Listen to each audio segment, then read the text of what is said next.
Hey, today I have something really fun I want to talk about. It's the issue of skills, capabilities, and competencies.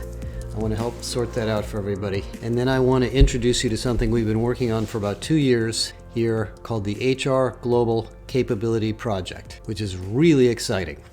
So first of all, as virtually everybody in HR knows, and a lot of business people, there's been a huge discussion of upskilling, reskilling, and future skilling going on for a decade or more, driven by digital transformation, economic transformation, service economy, and so forth. And many tools and vendors and content providers have built content and programs around skills. And so the word skills has become a big deal. So when you look at it in a big company, of course, there's a lot of skills that you need to be successful. You need reading, writing, communication. You need collaboration, leadership, teamwork. You need time management. You need industry information and skills about the industry, the products, the pricing, the domain you live in and work in. I mean, it's just a lot of stuff. And in the old world, going back 20 or more years, we used to build what were called competency models, and a competency model was really kind of framed around the old industrial model of work, where a job had a box around it, and you could say, in order to do this job, you have to know these things. So if your job is to nail nails in the railroad tie, you have to be able to lift the hammer, lift the tie, place it correctly, hammer it hard enough to get it all the way down, and avoid hurting yourself. So you could build a competency model around nailing railroad ties. And that's what happened. And when I got into HR, that's what people were doing. They were building very complex, grandiose competency models around jobs. And every job had a set of KSAs, they were called, knowledge, skills, and abilities, which turned into a big mess. And we had these competency models, and then we had proficiencies within the competencies, and then the learning management systems companies tried to build systems that aligned learning towards all the competencies and what learning creates what proficiency, and it never really worked. I mean, it sounded good on paper, and it was a great thing for consultants, but it was too complex. And the reason, it was very brittle. Every time we changed a job architecture or job title, we'd have to redo it. There was never exactly a clear definition of what those competencies were. So anyway, the world moved on and companies got engaged in skills. So we have this new world, which is almost the opposite, where learning companies and content companies basically have big libraries of skills. If you go to MZ or LinkedIn, there's 30,000 skills in their database. And a skill is everything from how to do the basics of Excel to creating a pivot table to being a financial analyst. So the problem with the word skill is it has no limit. It can be anything from the most simple thing that you learn in high school to something very complex that takes you a decade to learn.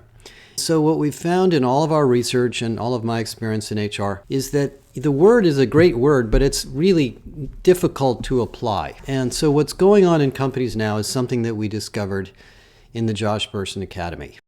In the domain of HR, which is a somewhat restricted profession, we're not talking about IT, and we're not talking about sales and marketing and everything else in finance, we're talking about just HR. If you go and look at all of the job titles in HR, which I have done, and you interview hundreds and hundreds of companies, which I have done, and you look at many of the academic competency models, most of which are the same, you realize that there actually are some repeatable business capabilities needed to be a great HR person. Change management would be an example of one. Change management is a complex business capability. It requires writing, reading, communications, empathy, teamwork, understanding organizational structures. It requires a whole bunch of smaller things, but it is a clearly well-known, well-needed business capability. And we went through a lot of work talking to a lot of companies, and we found out that there are roughly 90 of these capabilities, and they fall into about 20 categories. So what we've done in HR, and I give you this as an example both to learn about what we're doing in HR so that you can use it, but also for your own use, is we now know those capabilities apply because we've had more than 5,000 people go through our capability assessment to assess their capabilities against their own personal capabilities and come up with a database of business capabilities in HR. Now, my language for this in our architecture and what we help companies do is we help them define their business capabilities. You're not going to get them out of a box or a piece of software. The capabilities will create a need for skills. And so the skills tools and software will be very helpful in defining what granular skills people need for these capabilities, but you have to decide what the business capabilities are. At SAP, sales capabilities are different than at ADP. I mean, I know this because actually my son and daughter-in-law work for those two companies, and I know how different their jobs are, even though they're both in sales. So we have to go through a strategic process of determining what these capabilities are and then use them to select, advance, progress, and develop people using training, mentoring, job assignments, experiences, external rotations, internal rotations, and all sorts of other tools, simulations, stretch assignments, and so forth. So that's kind of the high-level story. And we have a methodology for doing this. We have helped some of the world's biggest companies go through this. So if this is of interest to you, please contact us and we'll absolutely help you do this for your company.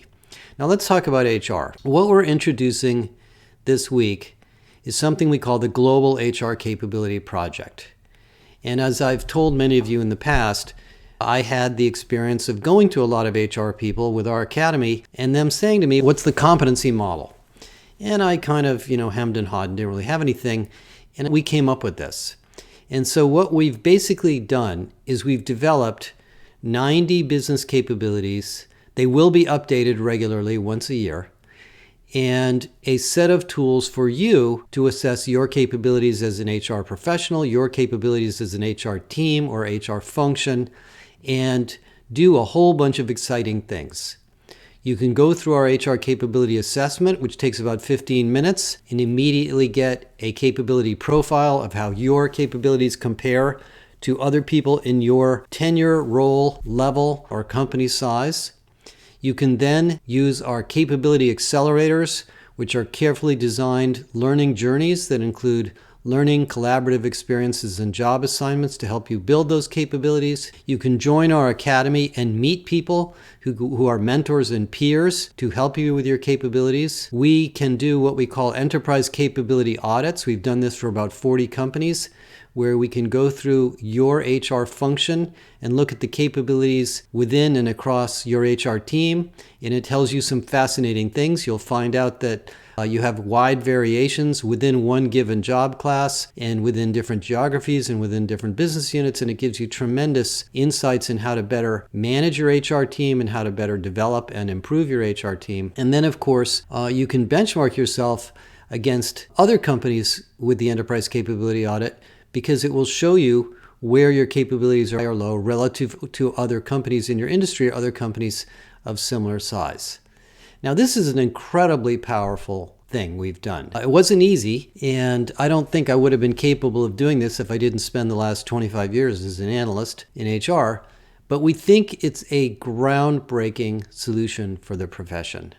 It can be used for many, many things. First, obviously, for benchmarking and assessment to see where you're strong and you're weak. Second, you can see what emerging capabilities are growing and in demand in your company and invest in them. Third, it will help any one of you as individuals or professionals develop your professional skills and improve your company's capabilities in HR. And finally, as we open it up to more people, which will happen over the next year, it will help you find a job, it will help you find developmental assignments, it will help you find a mentor, and all sorts of other exciting things.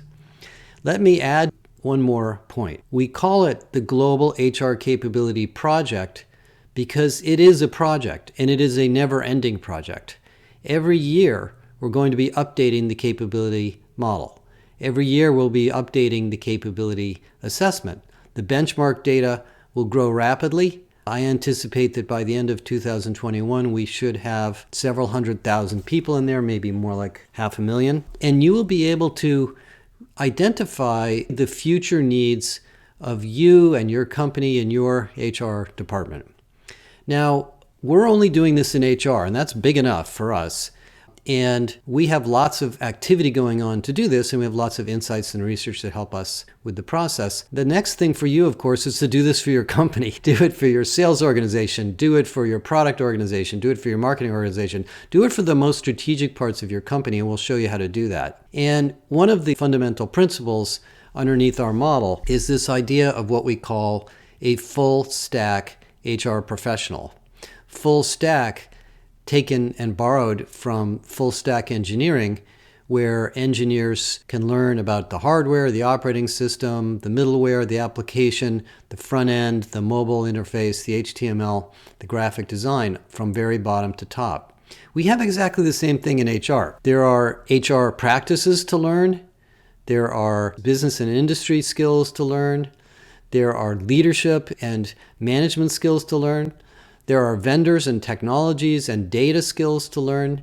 And then there are skills in the function and operations and strategic leadership of the HR profession. And what we're doing in our capability model is helping you as an individual and your team develop these entire full stack skills. And the reason we need full stack skills is because HR is becoming a highly innovative profession.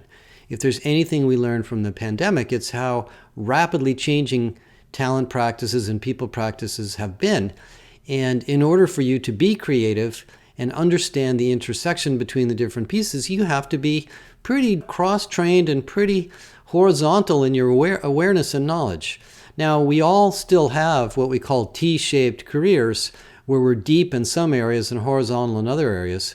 And the capability project will help you with both. You can go through capability accelerators in the areas that you're deep and you really want to specialize, and then you can browse the capability model and other capability development tools in the horizontal adjacent areas where you're weak.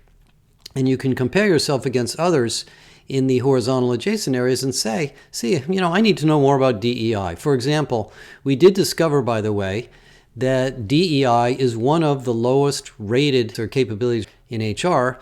And that's a big opportunity because right now it's really an issue for everybody in the company at all levels and every part of HR.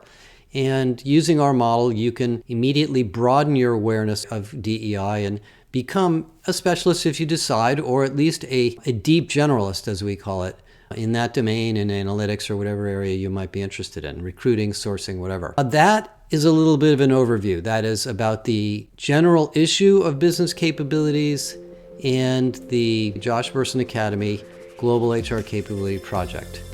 We are really excited about bringing this to you.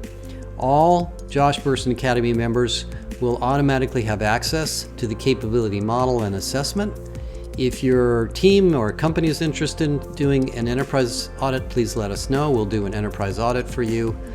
And we look forward to your input and feedback and continued collaboration. For those of you that are in the Academy, there's a whole channel dedicated to this for you to talk about it, and we will be continuously talking about what's coming next and asking for your input. Thank you all very much, and look forward to hearing from you on this really exciting, important project.